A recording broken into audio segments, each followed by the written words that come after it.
এ দুনিয়া সারিয়া কোথায় যাইবা ভাগিয়া, এ দুনিয়া সারিয়া কোথায় যাইবা ভাগিয়া, মরণ তোমায় লইবে ঘিরি যতই করো বাহানা, মরণ তোমায় লইবে ঘিরি যতই করো বাহানা। চিন্তা করে দেখো না কবরে কি যাইবা না, যেই কবরে আল্লাহ সারা বন্ধু কেহ থাকবে না। চিন্তা করে দেখো না কবরে কি যাইবা না। এ দুনিয়ায় সবই পার, কবর যে তোর আসল ঘর। এ দুনিয়ায় সবই পার, কবর যে তোর আসল ঘর। কেমনে সেথায় থাকবি পরে শুধুই মাটির বিছানা, কেমনে সেথায় থাকবি পরে শুধুই মাটির বিছানা। চিন্তা করে দেখো না কবরে কি যাইবা না, যেই কবরে আল্লাহ সারা বন্ধু কেহ থাকবে না। চিন্তা করে দেখো না কবরে কি যাইবা না। দিলে ভরা অহংকার চিনো না আজ খোদার ঘর, দিলে ভরা অহংকার চিনো না আজ খোদার ঘর। নামাজের লাগিয়া কি তোর মোটেও মায়া লাগে না, নামাজের লাগিয়া কি তোর মোটেও মায়া লাগে না। চিন্তা কবরে কি যাইবা না, যেই কবরে আল্লাহ সারা বন্ধু কেহ থাকবে না। চিন্তা করে দেখো না কবরে কি যাইবা না। অবশেষের ঠিকানা শুধুই মাটির বিছানা। এরে আল্লাহর গোলাম, দুনিয়া বসবাসের জন্য আল্লাহ পাঠান নাই। সামান্য সময় দুনিয়াতে বিচরণ করো। তোমার যদি ঘুমাইতে মনে চায় তুমি আরামের ঘুম কবরের মধ্যে গিয়া দিবা। জান্নাতের ময়দানে তোমার আরামের ঘর। আর দুনিয়াতে যারা আরাম করার চিন্তা করবা পরকালে তাদের কোনো অশান্তির শেষ হবে না। গভীর রাত, রাতের শেষ ভাগে ফেরাউনও জানে আল্লাহ প্রথম আসমানে আসেন। আল্লাহর কাছে গভীর রাতে কান্না করে, ও দয়ার মালিক, আমি জানি তুমি খোদা, তুমি মালিক। আমি মিশরের খোদা দাবি করে দুনিয়ার কিছু মাস্তানি করার অনুমতি চাই, বিনিময়ে আখিরাতে আমি কিছুই চাই না। ফেরাউন ভোর রাতে আল্লাহকে ডাকতো। ও জানে এই জমিন ও আসমানের মালিক একজন। দুনিয়ার শান্তি চাইছে, আল্লাহ কয় যে চাই আমি তাকে দিয়ে দেই, দ্রুত দিয়ে দেই। তবে মুমিনরা দুনিয়ার পেছনে পড়বা না। দুনিয়াটা কেমন জাননি? স্বামী আর স্ত্রী ঘরের মধ্যে, স্বামী খানা খাইয়া বিছানার মধ্যে ঘুমায় পড়লো রাতের বেলা, আর ওদিক দিয়া তোমার স্ত্রী বসে বসে পান খাচ্ছে বা বসে বসে অপেক্ষায় আছে, ঘুম আসে না।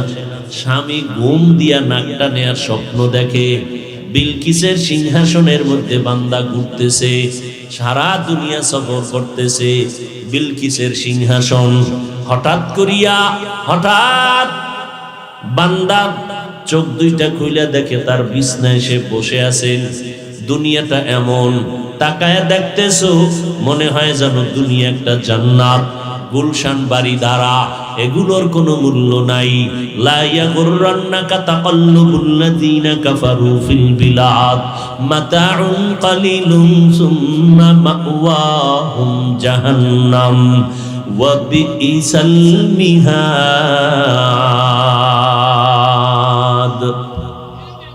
ও মুমিনেরা, কাফের বেঈমানের রংমহল তাজমহল দেইখা পাগল হইও না। তোমার জন্য আল্লাহ এমন সুন্দর তাজমহল বানাইছেন, মরার আগে আল্লাহ ওই ছবিটা তোমার সামনে ধরবেন। কেমন জান্নাত! যেই জান্নাত আল্লাহ বানায় রাখছেন মানুষের জন্য। জান্নাতিন তাজরি মিন তাহতিহাল আনহার, এমন জান্নাত আল্লাহ বানাইছেন যেই জান্নাতের তলদেশে ঝর্ণা থাকবে, সুন্দর নহর থাকবে, দুধের নহর, মধুর নহর, শরবতের নহর, এমন সুন্দর জান্নাত। মা তাশতাহি আনফুসুকুম, বান্দা তুমি যা চাইবা সব চাওয়ার আগে দেখবা সামনে হাজির। একটা আম খাইতে মনে চায়, দেখবা সামনে আম হাজির। গাছ লাগবে না, ওপেন আম এসে গেল, তোমার হাত দিয়া ধইরা ছিলতে হবে না, তোমার ওই কাভারটাও ফালানো লাগবে না। একবার মুখে দিবা একরকম মজা, আর একবার আম মুখে দিবা আর এক রকম মজা। একটা ফলের মধ্যে আমার মালিক 70 রকমের মজা তোমারে দিবেন। ও বান্দা, এটা কেমনে সম্ভব? আমার মাওলার কুদরতের দ্বারা সবই সম্ভব। এরে আল্লাহর বান্দা, আল্লাহ আমার বান্দাকে এত মায়া করেন। ও দুনিয়ার মানুষ, আল্লাহর কোনো ছেলে নাই, আল্লাহর কোনো মেয়ে নাই। লাম ইয়ালিদ ওয়া লাম ইউলাদ, আল্লাহ কাউকে জন্ম দেন নাই, কারো থেকেও জন্ম নেন নাই। লাম ইয়ালিদ লাম ইউলাদে উলায়ে কাস ওয়ালিদু মাউলুদেরা উ খালেকাস। লাম ইয়ালিদ লাম ইউলাদে উলায়ে কাস ওয়ালিদু মাউলুদেরা উ খালেকাস। আল্লাহর ছেলে নাই যে মায়াটা ওদিকে যাবে, আল্লাহর কোনো আলাদা মেয়ে নাই যে আল্লাহর মায়া অন্যদিকে যাবে, আল্লাহর কোনো স্ত্রী নাই। যেমন খ্রিস্টানেরা বলে ঈসা নবী আল্লাহর ছেলে, ঈসা নবীর মা মারিয়াম হলো আল্লাহর স্ত্রী। আর জোরে বলেন। আল্লাহ তাআলা বলেন, এই ঈসা নবীর উম্মতেরা, খ্রিস্টানের দলেরা, তোরা মনে করো ঈসা নবী তোদের গুরু, যিশু খ্রিস্ট না, তোরা তাদেরকে খোদার আসনে বসাইছো, আসল মালিক আমি আল্লাহ। বান্দা, ঈসারেও আমি বানাইছি, তোদেরকেও আমি সৃষ্টি করেছি, অতএব তোরা আমার বান্দা, ঈসা নবী আমার বান্দা। ইহুদি ধর্মের মানুষ, তোমরা ওজায়েরকে আল্লাহর সন্তান বলো, ওজায়েরকে তোমরা ধর্মগুরু মনে করো, খোদার আসনে বসাইছো। ওজায়েরেরও আমি বানাইছি, তোমাদেরও আমি সৃষ্টি করেছি। তোমরা অন্য কারো বান্দা না, বরং তোমরা আমার বান্দা, আমি তোমাদের মাবুদ। ও আল্লাহর বান্দারা, আমার বান্দা বলার দ্বিতীয় কারণ, এই দুনিয়ায় ক্ষমতার মহাবৈরা অনেকে নিজে আল্লাহর বান্দা কথাটা ভুলিয়া গেছে। বৌদ্ধ ধর্মের মানুষেরা, ওরা মনে করে ওদের সব খোদার আসনে আছে গৌতম বুদ্ধ। আল্লাহ বলেন না, গৌতম বুদ্ধকেও আমি বানাইছি, তোমাদেরকেও আমি সৃষ্টি করেছি। অতএব তোমরা গৌতমের বান্দা না, গৌতম বুদ্ধ আমার বান্দা, তোমরাও আমার বান্দা, তোমাদের মাবুদ আমি আল্লাহ। এরে দুনিয়ার মানুষ, যারা ভুলিয়া উল্টা পাল্টা পথে চলছো, আসো আমার দরবারে ফিরিয়ে আসো। একবার যদি কাও আল্লাহ ভুল করেছি মাফ করে দাও, তোমার ভুলের মহাসাগর তৈরি করেছো 50 বছর দিয়া, তোমার গুনার পাহাড় বানাইছো 40-50 বছর লাগাইয়া। যদি মাথা নত কইরা একবার আল্লাহ কয়া ডাক দাও, তোর 50 বছরের গুনাহ ক্ষমা করতে আমার 1 সেকেন্ড লাগবে না। আমার দরবারে ফিরিয়ে আয়। আমি আল্লাহ পাকের রহমতের দরজা অনেক বড়, আমার দরজা থেকে আমি কাউকে ফিরায় দেই না। কত বড় বড় বড় বড় বেঈমানকেও আমি আল্লাহ কুদরতের কোলে টেনে নিয়েছি। বান্দা, তুই আসতে পারো না, 1 বিঘা তুই আগাবি, আমি মাওলার রহমত তোর দিকে 1 হাত আগায় যাবে। ইদা তাকাররাবাল আবদু ইলাইয়া শিবরান তাকাররাবতু ইলাইহি যিরাআ ওয়া ইদা তাকাররাবা ইলাইয়া যিরাআন তাকাররাবতু মিনহু বাআ। যদি বান্দা 1 হাত আগাও, আমার রহমত তোর দিকে 2 হাত আগায় যাবে। ওয়া ইদা আতানি ইয়ামশি আতাইতুহু হারওয়ালাতান। বান্দা যদি হেঁটে হেঁটে আগাও, আমার রহমত তোমার দিকে দ্রুত গতিতে দৌড়াবে। কারণ আমি আল্লাহর ছেলে নাই যে আমাকে আব্বু বলে ডাকবে, আমি আল্লাহর মেয়ে নাই যে আমাকে আব্বু বলে ডাকবে, আমি আল্লাহর কোনো স্ত্রী নাই যে আমারে স্বামী বলে সম্বোধন করবে আর মায়া করবে। আমি আদর করে বানাইছি মানুষ, আমি আল্লাহ তোরে মোহাব্বত করে বানাইছি, তুই আমার একবার আল্লাহ বলিয়া ডাকবি। আমারে কেউ ডাকার নাই, আমারে ডাকার জন্য আমি তোরে বানাইছি। তোর জবানটা আমি পবিত্র রাখছি আমারে ডাকার জন্য। তুই যখন আব্বাকে আব্বা বলে ডাক দাও, আমি কুদরতের নজরটা দিয়া তাকায় থাকি। তুই ঠোঁটটা দিয়া যখন আব্বা কও, তোর বাবার কলিজা ঠান্ডা হয়ে যায়। যখন তুই আম্মুকে আম্মু বলে ডাক দাও, মায়ের কলিজা ঠান্ডা হয়ে যায়।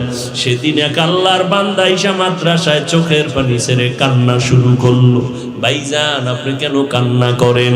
বলে, আমার সন্তান 4 বছর বয়স হয়ে গেল, একবারও আব্বু বলে ডাক দেয় না, মাকে আম্মু বলে ডাক দেয় না। কারণ কি? জন্মগতভাবে কথা বন্ধ করে না। না তো বন্ধ না, কথাও বলে এবং খানাও খায়। সুস্থ সন্তান আব্বু বলে ডাকে না কেন? বলে, মোবাইল চালাইতে চালাইতে, মোবাইল দেখতে দেখতে এখন বোবার মতো হয়ে গেছে। মোবাইলের দিকে 24 ঘন্টা নজর দেওয়ার কারণে এখন আব্বু বলিয়াও ডাকতে জানে না, আম্মু বলিয়াও ডাকতে পারে না। ইংলিশে 2-1টা কথা কয়, ডেডি বইলা ডাক দেয়, কিন্তু তৃপ্তি পাই না। বান্দা, আমার সন্তান আব্বু না বললে কলিজা ঠান্ডা হয় না।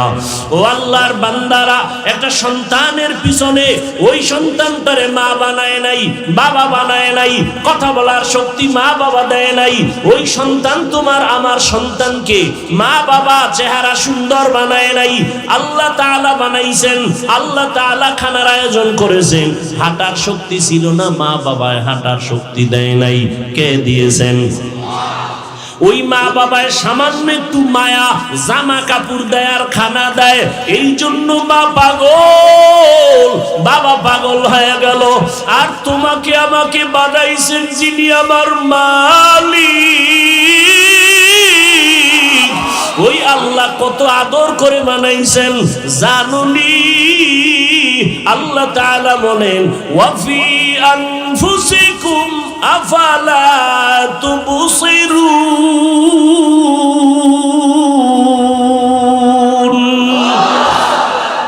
বান্দা নিজের নিয়ে একটু ভাব।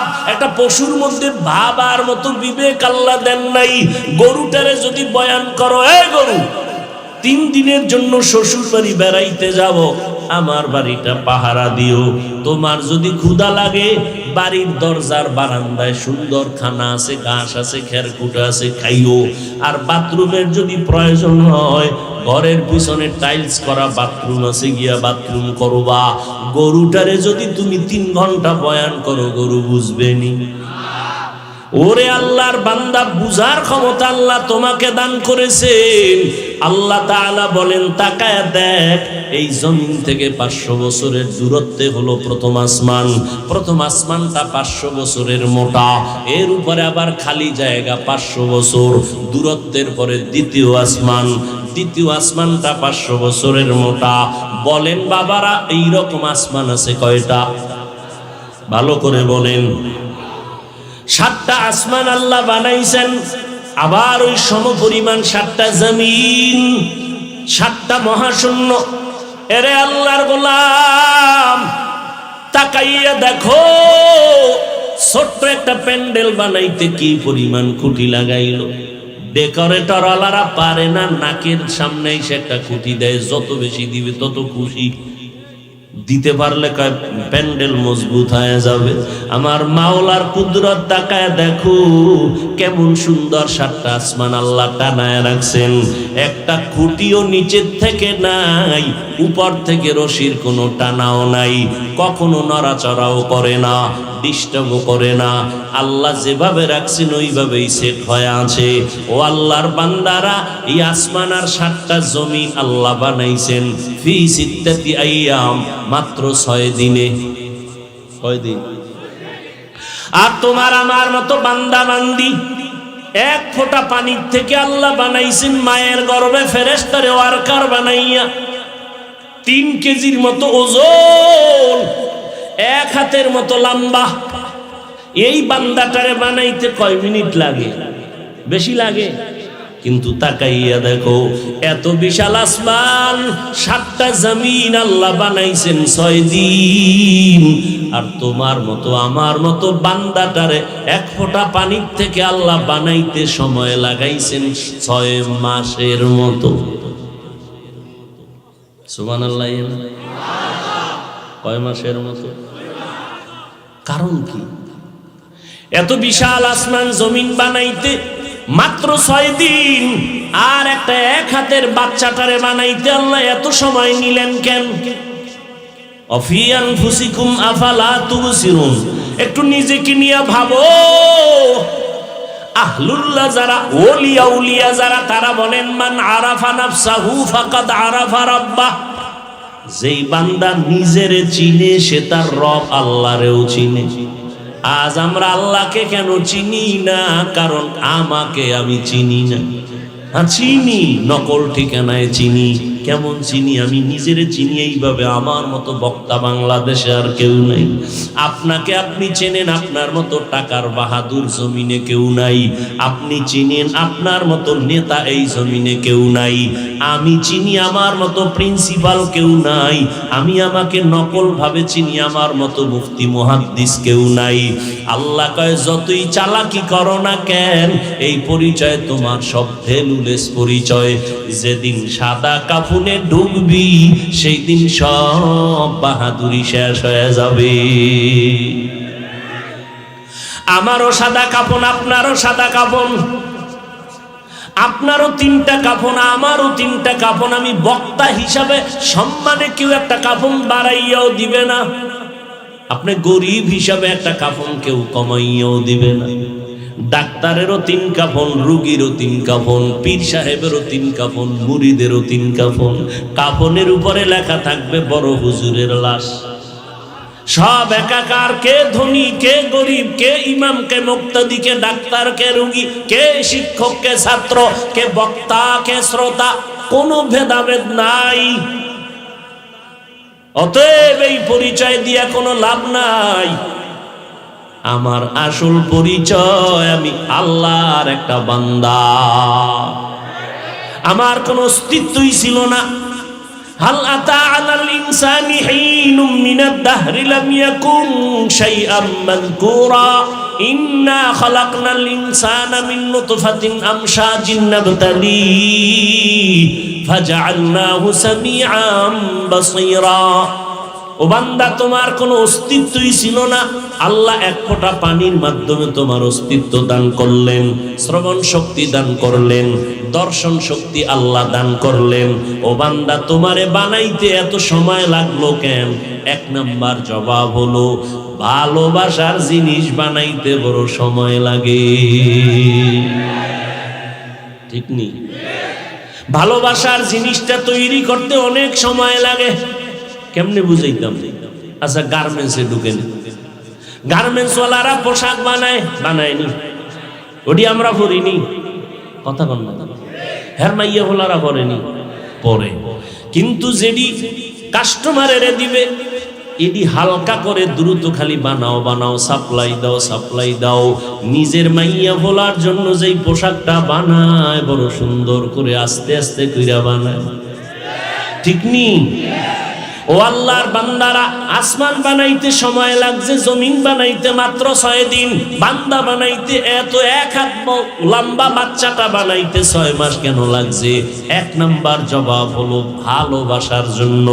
এমন ভালোবাসা দিয়ে আল্লাহ বানাইছেন, এই ভালোবাসা ফেরেশতারে দেন নাই, এই ভালোবাসা জিনেরে দেন নাই।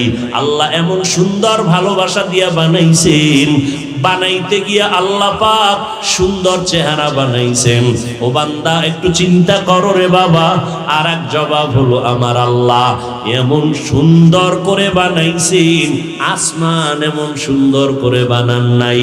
ওয়াত্তিনি ওয়াজ-যাইতুন ওয়া তুরি সিনিনা ওয়া হাযাল বালাদিল আমিন লাকাদ খালাকনাল ইনসানা ফি আহসানি তাকওয়িম। শুনবেন নি কিছু কথা? উঠা বসা করবেন না কিন্তু, সাবধান।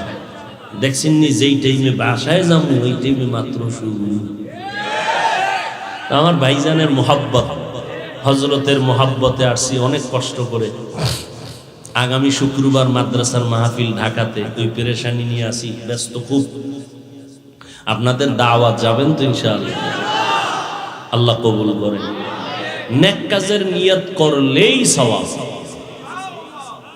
আল্লাহ সবাইকে কবুল করেন। হ্যাঁ, কি কথা বলতেছিলাম? আল্লাহ সুন্দর করে বানাইছেন, মাশাআল্লাহ। সজাগ থাকেন। আল্লাহ সুন্দর করে বানাইছেন, কথাটার গ্যারান্টেড কত? কয় চারটা জিনিসের শপথ খেয়ে বললেন আমি সুন্দর করে মানুষ বানাইছি। আসমান সুন্দর করে বানাই নাই। আসমান এত সুন্দর, এর থেকে মানুষ আরো বেশি সুন্দর। সুন্দরবন যত সুন্দর, এর থেকে মানুষ আরো বেশি সুন্দর। মানুষের মতো সুন্দর কিছু আল্লাহ বানান নাই। কেমন সুন্দর জানেননি? টোটাল 7টা আসমানের মধ্যে এই পরিমাণ ডিজাইন নাই। এটা চোখের মধ্যে যে ডিজাইন আল্লাহ দিয়েছেন। এই যুবক, সারা রাত মোবাইল নিয়ে আকাম না কইরা গবেষণা কর। মানুষের কেমনে বানাইছে গবেষণা কর। আসমান কেমনে বানাইছে, সৌরজগৎ কেমনে বানাইলেন, এগুলি নিয়ে গবেষণা কর। হাসো কেন? আমি হাসির কথা বলছি? তোর কপালে জুতার বাড়ি দেওয়ার কথা বলছি, তুই হাসো কেন? এটা হাসার প্যান্ডেল না কান্নার প্যান্ডেল? হাসো কেন? হাসো কেন? তার জবাব 1500 বছর আগে রাসূল দিয়ে গেছেন, লা ঈমানা লিমান লা হায়া আলা। যাদের লজ্জা নাই ওদের ঈমান নেই। লজ্জা না থাকার কারণে হাসো। এটা হাসির প্যান্ডেল না, এটা কান্নার প্যান্ডেল, এটা তওবার প্যান্ডেল, এটা গুনাহ মাফের প্যান্ডেল। লজ্জা থাকলে মাথা নত করতেছে, সি সি আমি এত খারাপ। মুসলমানের বাচ্চা, তুমিও মুসলমান, আমিও। যুবককে বলছি, যুবককে বলছি, তুমিও মুসলমান, আমিও। তোমার আল্লাহ আমার আল্লাহ আলাদা না এক? তোমার আমার নবী, কাবা, কোরআন, ধর্ম, কালেমা, দুনিয়াতে আসছি না তোমরা শুধু লঙ্গি ভরে আসছো? সব এক। বিদায় বেলার সিস্টেমও। কাফন হবে কয়টা? কালার আলাদা। যারা দাঁড়াইয়া ইয়া নবী বইলা নবীরে ডাক দেয় তাদের কাফনের কালার হবে একরকম, আর যারা বইয়া বইয়া নবীরে সালাম দেয় তাদের কাফনের কালার হবে আর এক রকম। তো কি হবে? কি হবে? সাদা। কি হবে? সাদা। কে সুন্নি, কে গায়রে সুন্নি, কে দাঁড়াইয়া নবীরে সালাম দেয়, কে বইয়া দেয়, নিয়ে কোনো ভেদাভেদ নাই। কাফনে ঢুকার পর দেখা যাবে কার বাহাদুরি কত দূর। ও যুবক, কবরের সাইজও হবে নাকি তোমরা 10 হাত? কবরের সাইজও এক। কবরে প্রশ্ন হবে 3টা, তাও এক। আমাকে যেই প্রশ্ন করা হবে বাবা, তোমাদের সে একই প্রশ্ন করা হবে। রবের পরিচয় দাও, ধর্মের পরিচয় দাও, রাহমাতুল লিল আলামিনের পরিচয় দাও। এই 3টা জবাব যদি দিতে পারো তোমার কপাল খুলে যাবে, দিতে না পারলে কপাল পুড়িয়ে যাবে। ও আল্লাহর বান্দারা, আমাকেও এই 3 প্রশ্ন, আপনাদেরও সে একই 3টা প্রশ্ন। দুনিয়ার সবার বেলায় প্রশ্ন 3টা এক। কিন্তু দুঃখ, তোমাদের পিছনে সময় দিতে দিতে খাওয়ার টাইম পাই না, নামাজের টাইম পাই না, ঘুমানোর টাইম পাই না। অথচ আজকে বয়ান করা দরকার চট্টগ্রামের পাহাড়ে ঢুইকা, উত্তরবঙ্গে গিয়া বয়ান করা দরকার। ওখানে আমার মুসলমানদেরকে কাদিয়ানীরা টাকা দিয়ে কাদিয়ানী বানায়, খ্রিস্টানেরা খ্রিস্টান বানায়। ওখানে যাইয়া বয়ান করা দরকার বেশি, কিন্তু কই? আরে 12টা মাস কি রৌদ্র, কি বৃষ্টি, কি রাত্র, কি দিন, ফজরের পর জোহরের পর আসরের পরে মাগরিবের পরে এশার পরে সারা রাত পর্যন্ত তোমার মতো মুসলমানের পিছনে তালি দিতে দিতে ঘুমানোর টাইম নাই, খানার টাইম নাই। ও বাবা, কারণটা কি? কি জানি তোমারে ঠেকায় বইরা গেলাম। আজকে হিন্দুদের মসজিদ মজলিসে গিয়া যদি বয়ান করতাম, খ্রিস্টানদের গির্জায় গিয়া যদি বয়ান করতাম, 12 মাস বয়ান লাগতো না ইনশাআল্লাহ। মাত্র 6 মাস যদি 1 ঘন্টা কইরা ডেলি বয়ান করতাম, আমার দেশের সব খ্রিস্টান হিন্দু আমার মদিনাওয়ালার পাগল হয়ে যাইত। ও অথচ তোমার এত বুঝায় তাবলীগওয়ালারা পাও দূরে দূরে বুঝায়, অথচ তোমার কাছে তো সে ঠেকা না, এরপর তোমার কাছে আসে। অথচ আমি হুজুরের জামা পরিষ্কার, যদিও সাধারণভাবে চলি, আমার রুমাল পরিষ্কার, আর তোমার শরীরের পার্শ্বে দাঁড়াইলে দুর্গন্ধ, বিড়ির গন্ধ, নেশার গন্ধ। তুমি ঠিক মতো গোসল করো না, ঠিক মতো ওযু ইস্তেনজা করো না, বাথরুম থেকে পরিষ্কার পরিচ্ছন্নতা অর্জন করো না, তোমার কাছে দাঁড়াইলে গন্ধ ছাড়া কিছুই নাই। অথচ আমার মতো আলেমরা, আমার মতো হুজুরেরা, তাবলীগওয়ালারা দিন নাই রাত নাই তোমার মাথায় হাত বুলাইয়া ডাকে, বাবা আসো, মদিনার পথে আসো, নামাজ পড়ো, দাড়ি লম্বা করো। ব্যাপারটা কি একটু বুঝো রে বাবা? এরপরেও আজকে দুঃখ লাগে, আমি টুপি মাথায় না দিলে লজ্জা লাগে। আর তুমি কেমন মুসলমান, তুমি টুপি মাথায় দিতে লজ্জা লাগে, আমি দাড়ি কাটতে লজ্জা পাই। আর তুমি কেমন মুসলমান, দাড়ি রাখতে রাখতে লজ্জা পাও। আমি বেপরদায় চলতে লজ্জা পাই, আর তুমি পর্দা করতে লজ্জা পাও। আমি মসজিদে না ঢুকলে লজ্জা লাগে, আর তোমার মসজিদে ঢুকতে বড় লজ্জা লাগে। অথচ তোমার আমার আল্লাহ এক, নবী এক, কোরআন এক, কাবা এক, ধর্ম এক, কালেমা এক। তোমারে এত বুঝান লাগবে কেন? বেঈমানের বয়ান করব, তোমারে তো বয়ান করার কথা না। ও বাবা, আসলে বিষয়টা কি? একমাত্র কারণ হলো ওই মদিনাওয়ালা নবীর মোহাব্বতের আগুন সব নবীর আশিকের সিনার মধ্যে জ্বলতেছে।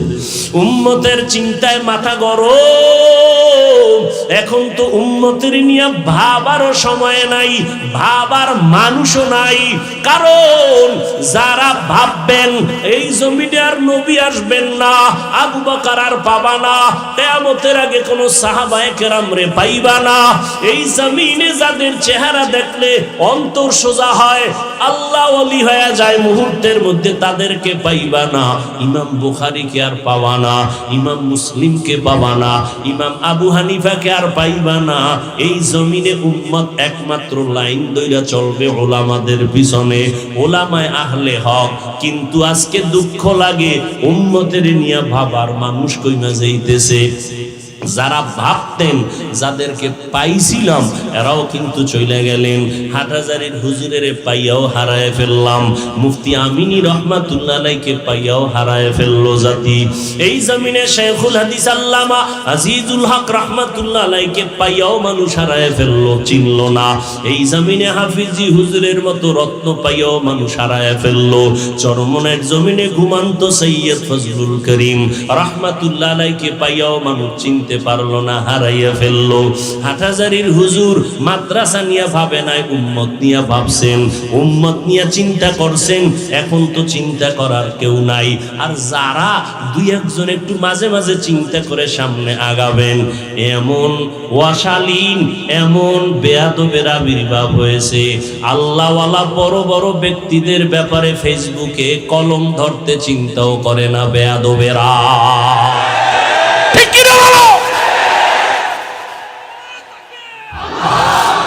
ভাইরা আমার,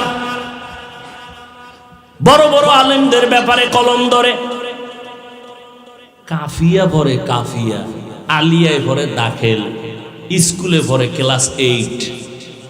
এ বড় বড় আল্লাহওয়ালাদের বিরুদ্ধে কলম ধরে। আল্লাহর কসম, আল্লাহর আসমানের গজব এসে তোমাকে ধ্বংস করার জন্য এটাই যথেষ্ট। লিকুল্লি শাইইন জিনাতুন ফিল ওয়ারা ওয়া জিনাতুল মারই তামামিল আদাবি আজ খুদা খাহিমে তৌফিকে আদব বেআদব মাহরুম গাশত আজ ফজলে রাও।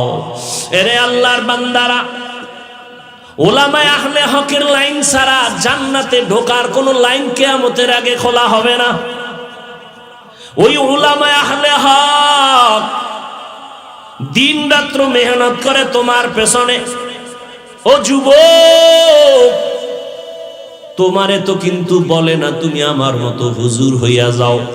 এই যুবকেরা, এই যে এতক্ষণ বয়ান করলাম, একবারও বলছি স্কুল ছেড়ে দাও, তাবলীগে না গেলে জাহান্নামে যাবা বলেছি? আমি কওমি মাদ্রাসায় পড়েছি, একবারও কিন্তু বলি নাই কওমিতে না পড়লে তুমি জাহান্নামে যাইবা। আমি আহলে হক পীর মাশায়েখদের লাইনের সন্তান, একবারও বলি নাই তুমি পীর সাহেবের কাছে না গেলে জাহান্নামে যাইবা। তা আমি কি বলতে আসছি?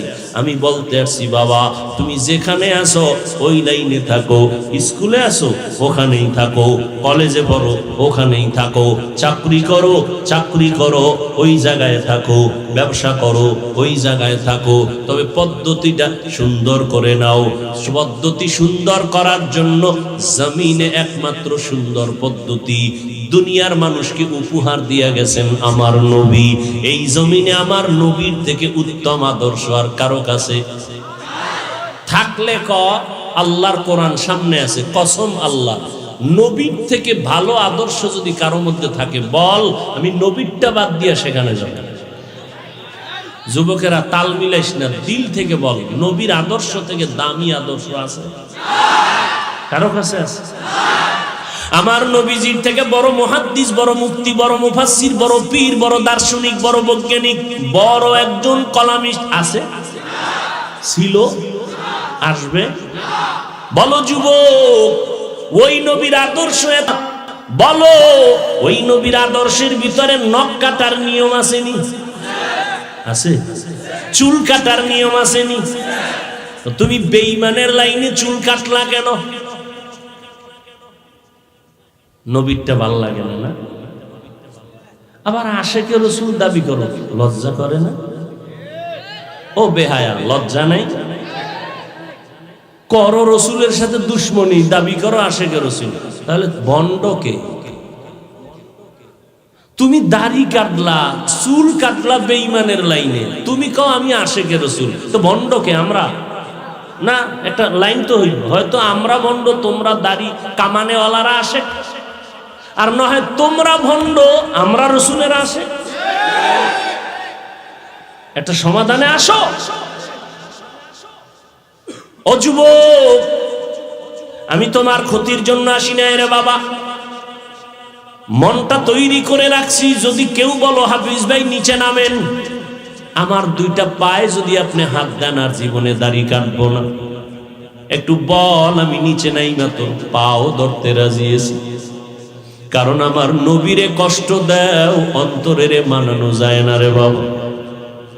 আজকে আমিও যদি তোমার মতো যৌবনের তাড়নায় প্যান্ট শার্ট টাই লাগায়া দাড়ি কাইটা চলতাম, কেউ আমারে বাধা দিত না, বরং টুপি মাথায় দিলে মাথাটা গরম, তোমার থেকে কম বুঝি না। দাড়ির কারণে যৌবনের ভাব চলে যায়, কম বুঝি না। লম্বা জামাটা পরার কারণে শরীরটা আটকা আটকা লাগে, কম বুঝি না রে বাবা। এই শীতের মধ্যে ঠান্ডা পানি দিয়ে ফজরের সময় নামাজ পড়তে কি যে কষ্ট বুঝানো যাবে না রে বাবা। বাসায় গিয়া তো ইচ্ছা করলে আল্লাহ মাফ করেন, শয়তান ধোকা দিলেও তো পারি নামাজ না পড়ে ঘুমায়া থাকবো, কেউ তো দেখবে না। কিন্তু আল্লাহর কাছে বড় ধরা, অন্তরের মধ্যে বাড়ি মারে। এই হাফিজুর রহমান, সারা দুনিয়ার মানুষের অন্তরের মধ্যে ভালোবাসা তৈরি করে দিছি আমি। আমার সাথে যদি বেঈমানি করো, মানুষের অন্তর থেকে মোহাব্বত পার্সেন্ট কমায় দিবে। আমার মাওলারে বেজার করলে আর এক সেকেন্ড এই জায়গায় থাকা যাবে না। ও আল্লাহর বান্দারা, ভালো করিয়া বুঝো, আজকে টুপির কারণে দাড়ির কারণে কত মানুষ কত বাজে কথা বলে, এরপরও টুপি ফালাই না, দাড়ি ফালাই না, নামাজ সারি না, বেপরদায় চলি না, একটা গালিও দেই না রে বাবা। তোমরা আমগো হুজুর গো কি পরিমাণ গালাগালি করো, কি পরিমাণ বিরোধিতা করো, আমরা একটা জবাবও দেই না, বরং দেখা হলে হাসি দিয়া সালাম দেই। দোয়া চাইলে মোনাজাতে সবার জন্য দোয়া করি, দুশ্মনের জন্য করি, বন্ধুর জন্য করি। ও আল্লাহর বান্দারা, কেমনে বুঝাইলে তুমি দিনের লাইনে আসবা? তোমাকে কিন্তু বলি না স্কুল ছেড়ে দাও, স্কুলে পড়ো, কলেজে পড়ো, ডাক্তার হও, ইঞ্জিনিয়ার হও, বৈজ্ঞানিক হও, দার্শনিক হও, প্রফেসর হও, তবে দাবি আমার একটা বেয়াদব হইও না। শিক্ষকের সাথে বেয়াদবি করবা না, সাবধান। যদি করো, শিক্ষক যতদিন পর্যন্ত তোরে মাপ না দিবে আমার মাওলাও তোরে মাপ দিবে না। মা বাবার সাথে বেয়াদবি করবা না। মা বাবার সাথে যদি অন্যায় করো, মা বাবা যদি ক্ষমা না দেয় আমার আল্লাহ ক্ষমা দিবেন না, কারণ এটা বান্দার হক। আলেমের সাথে যদি বেয়াদবি করো, সে ক্ষমা না দিলে আমার মাওলা দিবেন না। ও যুবক, কোন দিকে তুমি চলতেছো? তুমি ডাক্তার হও, ইঞ্জিনিয়ার হও, তবে এই গ্রামের ইঞ্জিনিয়ার না। সাহস নাও, জিদ করতে পারো না? কি জিদ করো? ওই মাইয়ারে না নিয়ে ফাঁসি দিব না, জিদ কর পৃথিবীর শ্রেষ্ঠ সম্মানের চেয়ারে বৈশা, এরপরে মরবে। ডাক্তার হলে আমি গ্রাম্য ডাক্তার হব না, হয়তো জাতীয় নয়তো আন্তর্জাতিক মানের ডাক্তার হব। ইঞ্জিনিয়ার যদি হতে চাই, আমি গ্রাম্য ইঞ্জিনিয়ার না, হয়তো জাতীয় নয়তো আন্তর্জাতিক মানের ইঞ্জিনিয়ার হব।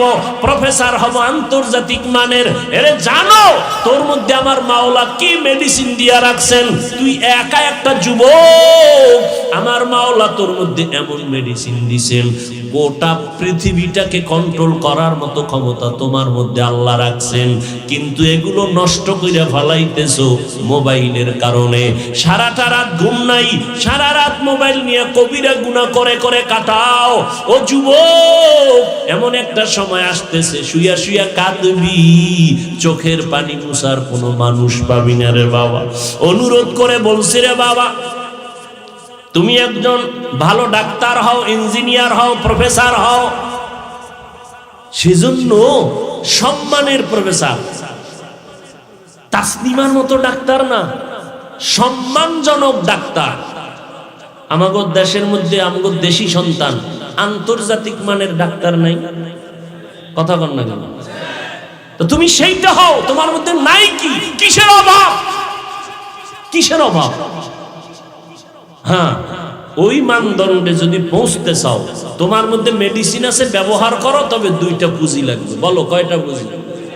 এই দুই পুঁজি যদি তোমার বিবেক নামের আদালত অ্যান্সার দেয় যে ঠিক, তাহলে আজকে বাসায় গিয়া কালকে দুইটা কথা কম্পিউটারে টাইপ কইরা লেমিনিং করে ঘরের দরজায় টানায় রাখবে।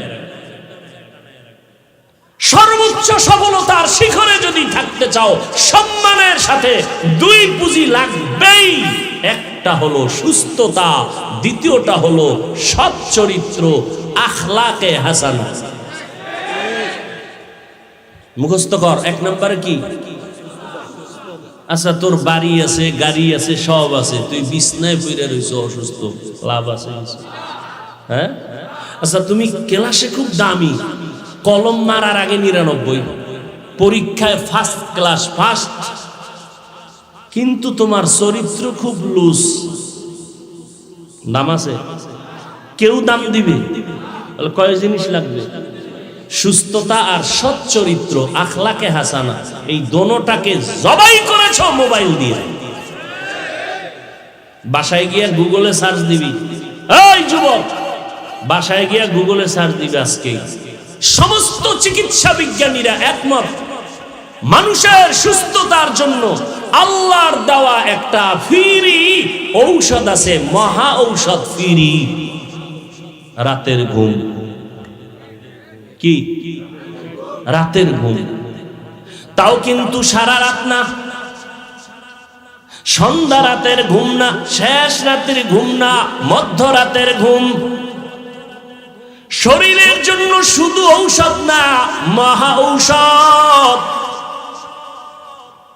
এই ঘুমটারে নষ্ট করছো মোবাইলে কবিরা গুনাহ করিয়া। শেষ রাতের ঘুম না, কিন্তু সাবধান, দৈনন্দিন 5 বার আজান দেওয়া হয়নি। জোহর, আসর, মাগরিব, এশা, ফজরের মধ্যে কোনো ব্যবধান আসেনি? নাই। ফজরের আজানে আসেনি। কি ব্যবধান কও যুবকেরা, কও। আসসালাতু খায়রুম মিনান নাওম অর্থ কি? ঘুমের চেয়ে নামাজ ভালো। কোন ঘুম? সন্ধ্যা রাতের ঘুম। কেন কেন? জোহরের আজানের মধ্যে কোনো ব্যবধান নাই, আসরে নাই, মাগরিবে নাই, এশায় নাই। কোন আজানে? ফজরের আজান। ও আজানটা কেন আলাদা? কয় ঘুমের থেকে নামাজ ভালো। কোন ঘুম থেকে? শেষ রাতের ঘুম। কারণ ওই টাইম তোমার শরীরের জন্য ঘুমটা উপকারী না। সন্ধ্যা রাতের ঘুম তোমাদের শরীরের উপকারী না। মাঝখানের ঘুমটা 10টা 11টা 12টা 1টা 2টা 3টা, এই ঘুমটা শরীরের ঔষধ। এরে আল্লাহর বান্দারা ভালো করে বুঝো, শেষ রাতে আল্লাহ প্রথম আসমানে আসেননি। দেখি আজকে শুনলেন না আরো আগে শুনছি? মাঝে মাঝে আসেন না প্রতি রাত? সবাই কও কেন আসেন? বান্দার থেকে কিছু নিতে না বান্দাকে দিতে? নিতে। তোমার কিছু লাগবে? তুমি স্বয়ং সম্পূর্ণ, কিছু লাগবে? টাকা লাগবে? সুস্থতা লাগবে? তুমি ঘুমাও কেন? আল্লাহ আইছে তোমারে দিতে, তুমি ঘুমাও। কেমন মাস্তান! অতি গভীর হয় রজনী যখন, নীরবে প্রভুর নাম জপিও তখন। প্রভুর করুণা যদি পাইবারে চাও, গভীর রাতে উঠে প্রভুর গুণগান গাও।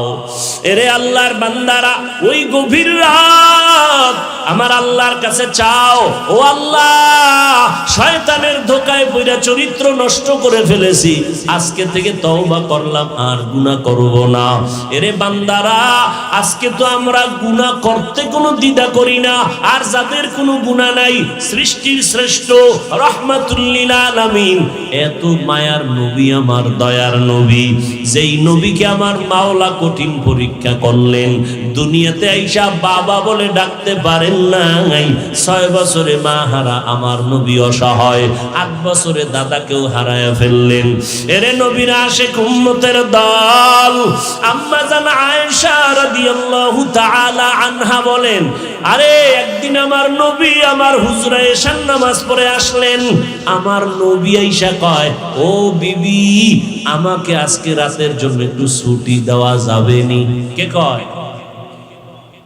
কে কয়? নবীজি কাকে বলেন? আম্মা জান আয়েশা রাদিয়াল্লাহু তাআলা আনহাকে বলেন। আম্মা জান বলেন, আমি ছুটি দিয়া দিলাম। নবী কোথাও যাবে? কয় না, আমার হুজরার মধ্যে তাকায় দেখি অন্ধকার। আমার নবী নামাজের মুসাল্লায় দাঁড়ায় গেলেন আমার পাশে, আমি শুয়ে রইলাম। আমার মায়ার নবীর কোনো গুনাহ নাই। কেমন একজন নবী পাইছো রে বিবারিয়ার মানুষ, চিনলি না রে বাবা। যদি নবীরে চিনতি, দাড়ি কাইটা নবীরে কাদাইতে পারতা না, চুলগুলো বেঈমানের লাইনে কাটতে পারতা না। কেমন একজন মায়ার নবী পাইছো রে বাবা, যেই নবীর 63 বছর হায়াতে একটা মিথ্যা কথা বলেন নাই। এই একজন নেতার নাম ক যে মিথ্যা কথা কয় না। একজন পীর সাহেবের নাম বলো, মিছা কয় না। কেমন মায়ার নবী, 63 বছর হায়াতে ভুলেও কখনো মিথ্যা বলেন নাই। কেমন মায়ার নবী আমার, যেই নবীর শরীর মোবারকে মশা মাছি পড়ে না, সূর্যের তাপ লাইগা নবীরে কষ্ট দিবে এইটাও যেন না হয়, মেঘের খণ্ড ছায়া দেয়। আমার নবী হাঁটতেছেন, জঙ্গলের প্রাণীরা নবীরে সালাম জানায়, গাছগুলো নত হইয়া নবীরে সালাম দেয়। কেমন মায়ার নবী! আম্মা জান আয়েশা বলেন, ওই নবী রাতের ছুটি নিয়ে নামাজে দাঁড়াইয়া গেলেন। নবী দাঁড়াইছেন তো দাঁড়াইছেন, হঠাৎ আমি কান লাগাইয়া শুনি আমার নবী অজর দাঁড়ায় কানতেছেন নামাজে দাঁড়ায়। এমন কান্না, এমন কান্না, নবীজির দাড়ি মোবারক ভিজিয়া যাইতেছে, জামা ভিজিয়া গেল, মনে হয় বৃষ্টির পানি টপ টপ করে পড়ে। আমার নবী রুকুর খবর নাই। হঠাৎ করে নবী দীর্ঘ টাইম কান্নার পর রুকুতে চলে গেলেন। রুকুর থেকে আর উঠে না, কান্না কান্না কান্না। এরে আমার নবী যদি এত কাঁদেন, তোমার আমার কি পরিমাণ কান্না দরকার? নবীর তো কোনো গুনাহ নাই, তোমার তো গুনাহ ছাড়া কিছুই নাই। কি পরিমাণ কান্না দরকার, আসলে কান্না নাই, গুনার কথা একবারও স্মরণ করো না। এরে আল্লাহর বান্দারা, কয়দিন আর বাঁচবারে যুবক? এমন একটা দিন নাই গাড়ির নিচে যুবকের লাশ নাই, পানির নিচে যুবকের লাশ নাই, ঘুমের বিছানায় যুবকের লাশ। কয়দিন আর বাহাদুরি করবারে বাবা? একবারও কি গুনার কথা চিন্তা করো না? আজকে যদি বাবা আমাদের হুজুরদের যত বাহাদুরি করি, আমগো পুঁজি হলো আল্লাহর কোরআন। এই কোরআনে যদি ভুল কেউ বের করে দিতে পারতা, আমরা আল্লাহর থেকে আলাদা হয়ে যেতাম। কোরআন যেহেতু সত্য, কোরআনের সব কথাই সত্য, এই চ্যালেঞ্জের মোকাবেলায় আমরা মজবুত হয়ে চলতেছি। ও আল্লাহর বান্দারা, মায়ার নবী রুকু থেকে আর মাথা উঠান না। আম্মা জান আয়েশা রাদিয়াল্লাহু আনহা বলেন, দীর্ঘ টাইম আমার নবী রুকুতে কান্নার পরে মাথা উঁচু করে এরপরে সিজদায় গেলেন। সিজদায় গিয়া এত কান্না শুরু করলেন, মায়ার নবীর কান্না এতটা পরিমাণ বেড়ে গেল, কান্না কান্না, সিজদা থেকে মাথা উঠান না। কোন রাকাতে দেখছেননি? খবর নাই। প্রথম রাকাতের মাত্র প্রথম সিজদা, নবী এত কান্না কান্না শুরু করলেন, সিজদা থেকে মাথা উঠান না। এত কাদাই যে নবী কাঁদলেন, হঠাৎ করে পেছন থেকে আওয়াজ আসলো হযরত বেলালের জবানে। বেলাল ডাক দিয়া কয়, মায়ার নবী উঠছেন নি ঘুম থেকে? ফজরের সময় কাছাকাছি হয়ে গেছে। আম্মা জান আয়েশা বলেন, আমার এই রকম মায়ার নবীর আশ্চর্য ঘটনা দেখে বড় পেরেশান হয়ে গেলাম। এরে নবীর আশেকের দল, আমার মায়ার নবী এত কষ্ট করলেন এই উম্মতের জন্য। আম্মা জান আয়েশা বলেন, একদিন আমি দেখি আমার হুজরার মধ্যে বইয়া নবী গুনগুন গুনগুন করে কান্না করে। আমি বললাম, নবী কেন কাঁদেন? আমার ব্যবহারে কষ্ট পেয়েছেন নাকি? কয়, না না, কাঁদি কেন জানুনি রে আয়েশা? হাসরের ময়দানে ভয়ঙ্কর অবস্থার কথা মনে পড়ে গেছে। ও আল্লাহর বান্দারা, গুনার কথা স্মরণ করে একটু চোখের পানি ছেড়ে তওবা করো। কয়দিন আর দুনিয়াতে বাঁচবা? আল্লাহ যেদিন ডাক দিবে, কেউ তোমারে আমারে ধরিয়া রাখতে পারবে না। আল্লাহর প্রিয় বান্দাদের আল্লাহ ডাকেন, তওবার দরজায় ফিরিয়ে আসো। আল্লাহর দরবার থেকে কোথায় ভাগিয়া যাবা? যাওয়ার তো কোনো জায়গা নাই। মায়ার নবী কাঁদেন, হাসরের ময়দানের ভয়ঙ্কর হালাত হবে, মানুষগুলো উলঙ্গ দাঁড়াবে, নবীরা পর্যন্ত উম্মতের কথা ভুলিয়া যাবে, কান্নায় বিভোর হয়ে যাবে। আম্মা জান আয়েশাকে নবী বলেন, ও আয়েশা, উম্মতেরা পাগলের মতো হইয়া নবীদের কাছে ঘুরবে, কেউ সুপারিশের জন্য জিম্মা নিবে না, নিজেরে নিয়ে ভাববেন আর কাঁদবেন। সর্বশেষ উম্মতগুলো আমার দরবারে আসবে। আম্মা জান বলে, নবী আপনি কোথায় থাকবেন হাসরের মাঠে? মায়ার নবী বলেন, আয়েশা, আমি আল্লাহর আদালতে দরবারে মাকাম মাহমুদে সিজদায় পড়ে কান্না করব। অন্য নবীরা কাঁদবেন নিজের জন্য, উম্মতের কথা ভাববেন না। আর আমি একবারও নিজের কথা বলবো না, আমি আল্লাহর কাছে কাঁদবো আর বলবো, আল্লাহ আমার উম্মতেরে বাঁচাও, আমার উম্মত গুলো জাহান্নামে যেন না যায়। আল্লাহ বলবেন, নবী আপনি কাঁদবেন না, মাথা উঁচু করেন, আপনার উম্মত গুলো ধরে ধরে জান্নাতের দিকে নিয়ে যান। আম্মা জান আয়েশা বলেন, তখন আপনি কি করবেন? নবী বলেন, আমার উম্মত গুলো বাছাই করে করে আমি জান্নাতের রাস্তায় নিয়ে যাব। হাজার কোটি মানুষের মধ্যে চিনবেন কি করে? আম্মা জানকে নবী বলেন, একটা বকরি বা গরুর যদি কপালের মধ্যে সাদা রেখা থাকে, চিনা কষ্ট না আসান? বলে আসান। নবী বলেন, আমার উম্মত যারা 5 ওয়াক্ত ওযু বানায় নামাজ পড়বে, ওযুর অঙ্গগুলো নূরের দ্বারা আলোকিত হয়ে যাবে। আমি দেখা দেখা উম্মত গুলো দইরা কাতার দিয়া লাইনে দাঁড় করাইয়া হাউজে কাউসারের কিনারায় যাব। আমি নিজের হাতে হাউজে কাউসারের পানি দিব, এরপরে আমার উম্মতরা পান করবে লাইনে দাঁড়াইয়া। হঠাৎ কইরা এই লাইনের মাঝখানে একটা পর্দা পড়িয়া যাবে। আমি বলবো, ফেরেশতারা পর্দা দিলা কেন? ও নবীজি, এই উম্মতগুলো যারা পর্দার বাহিরে, এরা আপনার খাঁটি উম্মত না। আপনি দুনিয়া থেকে যাওয়ার পর এই উম্মতগুলো আপনার সুন্নত মানে নাই, জবাই করেছে, দাড়ি রাখে নাই, টুপি পরে নাই, আপনার সুন্নত নিয়ে মস্কারা করেছে, উপহাস করেছে, ঠাট্টা করেছে। নামাজ পড়ে নাই, যারা পড়তো তাদেরও পছন্দ করে নাই। নিজেও দাড়ি রাখে নাই, যারা দাড়ি রাখতো তাদেরও পছন্দ করে নাই।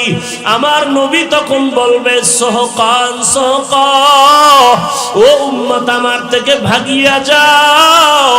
আল্লাহ না করুন ওই নবীর ভাগার দলে যদি আল্লাহ না করুন পড়িয়া যাই, তখন বলো বাবা কি উপায় হবে? ওই সময় জাহান্নাম ছাড়া উপায় নাই। আর আল্লাহর আদালত বড় কঠিন। এক সেকেন্ড দুনিয়ার সূর্যের গরম সইতে পারি না, গরম আসলে বাসায় গিয়া ফ্যানের বাতাস না চালায় ঘুমাইতে পারি না, মশারি ছাড়া মশার কারণে ঘুমাইতে পারি না। ও গুনাহগারের দলেরা, ওই কবরে যদি তওবা না করে গুনাহ নিয়ে যাও, কই পাইবা মশারি বলো? ওই জাহান্নামের আগুন, দুনিয়ার আগুন সহ্য করা যায় না, জাহান্নামের আগুন কেমনে সহ্য করবা? আল্লাহ ডাকছেন, বান্দা তওবা কর, আমার দরবারে 2 ফোঁটা চোখের পানি ছেড়ে কাঁদো।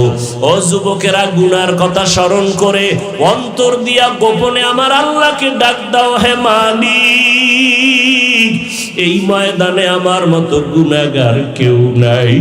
গুনার কারণে আমার হাত না পাক, আমার চোখ না পাক, আমার জিহ্বা না পাক, আমার অন্তর না পাক। আজকে থেকে তওবার নিয়ত করো রে বাবা। হায়াতের মালিক আল্লাহ, ইজ্জতের মালিক আল্লাহ, রিজিকের মালিক আল্লাহ। আর কোনদিন নামাজ ছাড়বা না, বেপরদায় চলবা না, মা বাবাকে কষ্ট দিবা না, ওলামায়ে কেরামের বিরুদ্ধে যাবা না, নবীর তরিকা মেনে চলবা, দাড়ির মধ্যে কখনো অস্ত্র লাগাইবা না। তওবা যদি নসিব হয়, 2 ফোঁটা চোখের পানি ছেড়ে মাওলাকে ডাকো। জীবন চলিয়া গেল আর নামাজ ছাড়বা না, দাড়ি কাটবা না, বেপরদায় চলবা না, মা বাবার দোয়া নিয়া চলবা, বেয়াদবি করবা না, উলামায়ে কেরামের পরামর্শ নিয়ে চলবা, বেয়াদবি করবা না। ওরে আল্লাহর বান্দা, তোমার মতো কত যুবক স্কুল কলেজে পড়ে, চাকরি করে, ব্যবসা করে, নামাজ ছাড়ে না, তুমি কেন পারবা না? হায়াতের মালিক আমার মাওলা, ওই আল্লাহর উপরে ভরসা করে তওবা করো। অন্তর যদি তৈরি হয়ে যায়, মুনাফিকি যদি অন্তরে না থাকে, খাঁটি নিয়ত যদি তওবার জন্য হয়েই থাকে, খাঁটি তওবার নিয়তে 2 হাত আমার আল্লাহকে দেখাইয়া দাও। ও দয়ার মালিক, আমরা গুনার কথা স্মরণ করে তওবার নিয়তে হাত তুলেছি। আয় আল্লাহ, মানুষ কত সম্মানের চেয়ারে বসায়, অথচ গুনার কারণে আমার জিন্দেগি বড় নাপাক। আজকে গোপনে আপনার দরবারে তওবার নিয়ত করেছি, আর নামাজ ছাড়বো না, আর দাড়ি কাটবো না, বেপরদায় চলবো না, নবীর তরিকার বাইরে চলবো না, মা বাবারে কষ্ট দিব না, ওলামায়ে কেরামের সাথে বেয়াদবি করবো না। ও আল্লাহ, আমার একটা কলিজার যুবকেরও খালি ফিরাইয়া দিয়ে। আয় আল্লাহ, গভীর রাত, দুনিয়ার মানুষের দরজা বন্ধ, আপনার রহমতের দরজা খোলা। ওরে আল্লাহর গোলামের আমার মাওলাকে আল্লাহ বলে একটু ডাক দাও। ও আল্লাহ, একজনারও খালি ফিরাইয়া দিয়েন না, সবার সিনায় হেদায়েতের বাতি জ্বালাইয়া দেয়। আয় আল্লাহর গুনাহ করব না, গুনাহ নিয়ে কবরে যেতে চাই না, ওই কবরে জাহান্নামের আগুন সইতে পারবো না, মাটির চাপ সইতে পারবো না।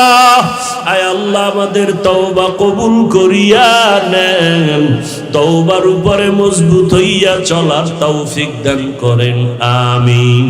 আলহামদুলিল্লাহি রাব্বিল আলামিন, والصلاة والسلام على سيد الأنبياء والمرسلين।